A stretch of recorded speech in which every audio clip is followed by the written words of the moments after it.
দিনে তীব্র গরম, রাতে তাপমাত্রা কম। তাপমাত্রার এমন তারতম্যে উত্তরাঞ্চলের জেলা নওগাঁয় দেখা দিয়েছে রোগ ব্যাধির প্রকোপ। এতে বেশি আক্রান্ত হচ্ছেন শিশুরা।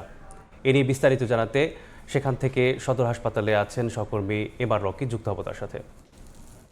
করছে বরেন্দ্র অঞ্চলের মানুষ। আসলে দিনে তাপমাত্রা তরতর করে বেড়ে যাচ্ছে, কখনো 32 থেকে 36 বা 37-এর ঘরে তাপমাত্রা উঠছে এবং হঠাৎ করে এই যে তাপমাত্রার তারতম্য, এই তারতম্যের বড় ধরনের একটা প্রভাবও কিন্তু আমরা দেখছিলাম এবং রোগ বালাইয়ের প্রকোপ যেমন বেড়েছে, ডায়রিয়া, নিউমোনিয়া, জ্বর, সর্দি এবং এই বাড়তি রোগের প্রকোপের কারণে কিন্তু হাসপাতালে এক ধরনের বাড়তি রোগীর ঢল এবং অনেকেই কিন্তু এই মুহূর্তে হাসপাতালে ভর্তি হয়েছেন। বেডের সংকট দেখা যাচ্ছে, বেড না পাওয়ার কারণে মেঝেতে এই চিকিৎসা সেবা তারা নিচ্ছেন এবং আমরা দেখছিলাম এই যে তাপমাত্রা হঠাৎ চলতি সপ্তাহে 5 থেকে 6 ডিগ্রি তাপমাত্রা বাড়তি এবং এই বাড়তি তাপমাত্রায় দিনে একেবারে কিন্তু বাড়তি ঘাম ঝরছে এবং প্রচন্ড রোদ এবং ভ্যাপসা গরম, এই ভ্যাপসা গরমের প্রভাবটাই কিন্তু জনজীবনের উপর প্রভাব ফেলছে এবং স্বাভাবিকভাবে আমরা দেখছিলাম এই তাপমাত্রা একটা অসহনীয়। হঠাৎ যেহেতু তাপমাত্রা 32 থেকে 36, 37-এর ঘরে, চিকিৎসকরা বলছেন এই অসহনীয় তাপমাত্রার প্রভাবটাই জনজীবনকে কিছুটা ক্ষতিগ্রস্ত করছে এবং প্রাণ প্রকৃতির উপর একটা বিরূপ ছাপ তারা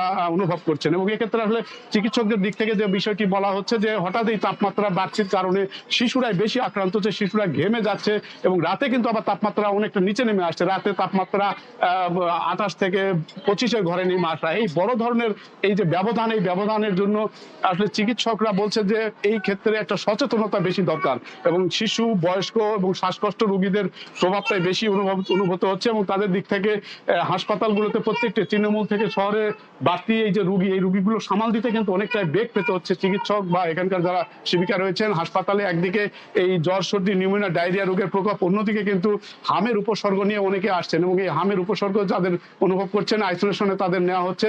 এই যে বাড়তি সংকট, এই সংকটের জন্য চিকিৎসা পাশাপাশি এখানকার সচেতনতা এবং এই বৈরী আবহাওয়াকেই দায়ী করা হচ্ছে এবং এই ক্ষেত্রে চিকিৎসকরা বলছেন যে হঠাৎ যেহেতু তাপমাত্রার পরিবর্তন হয়েছে, এই সচেতনতা এবং শিশুরা যেন এই রোদে বের না হয় এবং রাতে যেন ঘেমে না যায় এবং তরল পানি খাবারের উপর তারা জোর দিচ্ছেন। পাশাপাশি বয়স্ক যারা শ্বাসকষ্ট রোগী রয়েছেন তাদের ক্ষেত্রে বলা হচ্ছে যে যেন একটা স্বাস্থ্যকর পরিবেশ নিশ্চিত করা হয়। সব মিলিয়ে এই বৈরী আবহাওয়া এই জনপদের কিছুটা বড় ধরনের একটা ব্যবধান করেছে, ছন্দপতন এসেছে জনজীবনে এবং তাপমাত্রার এই তারতম্য কিন্তু এবার অনেকটা আগাম আসার কারণে এই প্রভাবটি অনুভব করছেন এবং এক্ষেত্রে চিকিৎসকদের দিক থেকে যে মূল বার্তাটি তারা দেওয়ার চেষ্টা করছেন যে যেহেতু এই বৈরী আবহাওয়া চলমান রয়েছে এবং চলতি সপ্তাহ থেকে আরো 1 সপ্তাহ এই আবহাওয়া বিরাজ করতে পারে, এই ক্ষেত্রে একটা সচেতনতার মাধ্যমে এবং মা যারা রয়েছেন শিশুদের মায়ের ক্ষেত্রে একটা ভূমিকা তাদের নেওয়ার কথাই তারা তাগিদ দিচ্ছেন। এই ছিল সার্বিক নওগাঁ সদর হাসপাতালে আবহাওয়া পরিবর্তন জনিত যে রোগ বালায় তার খবর আমার কাছে।